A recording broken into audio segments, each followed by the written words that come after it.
നിങ്ങൾ വാങ്ങുന്ന മരുന്നിന് യഥാർത്ഥത്തിൽ എത്ര വിലയുണ്ട്? പാർലമെന്ററി സമിതി പുറത്തുവിട്ട പുതിയ റിപ്പോർട്ട് കേട്ടാൽ നിങ്ങൾ ഞെട്ടും.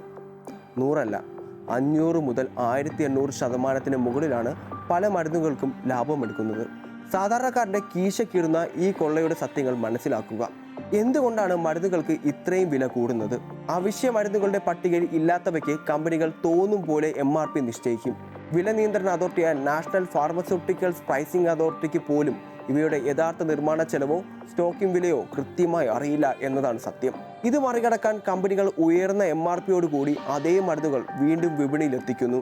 സമിതി കണ്ടെത്തിയ യഥാർത്ഥ കണക്കുകൾ നോക്കുമ്പോൾ വെറും ₹1.85 കമ്പനി നൽകുന്ന അലർജി ഗുളികകൾ നിങ്ങൾ വാങ്ങുന്നത് ₹21.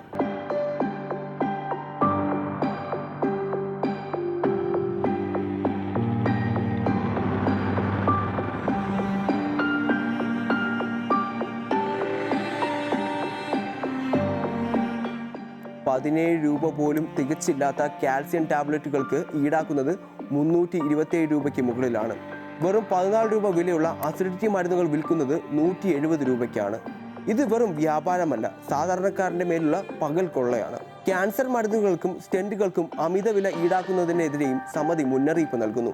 ട്രേഡ് മാർജിൻ നാഷണലൈസേഷൻ എന്ന പദ്ധതി നടപ്പിലാക്കിയാൽ മാത്രമേ ഈ വിലക്കയറ്റം തടയാനാകൂ എന്നും റിപ്പോർട്ടിൽ വ്യക്തമാക്കുന്നു. ഇതിനെതിരെ ശക്തമായ നടപടി വേണമെന്ന് പാർലമെന്ററി സമിതി ആവശ്യപ്പെടുന്നുണ്ട്. ലാഭവിഹിതത്തിന്റെ നിയമപരമായ പരിധി സ്ഥിരമായി ഏർപ്പെടുത്തുക. പട്ടികയ്ക്ക് പുറത്തുള്ള മരുന്നുകളുടെ വില നിയന്ത്രിക്കാൻ പ്രത്യേക സംവിധാനം വേണം. സ്റ്റെന്റുകളുടെയും ക്യാൻസർ മരുന്നുകളുടെയും വില കുറയ്ക്കുകയും സുതാര്യത ഉറപ്പാക്കുകയും ചെയ്യണം. ആരോഗ്യം എന്നത് ഒരു കച്ചവടമല്ല, നമ്മുടെ അവകാശമാണ്.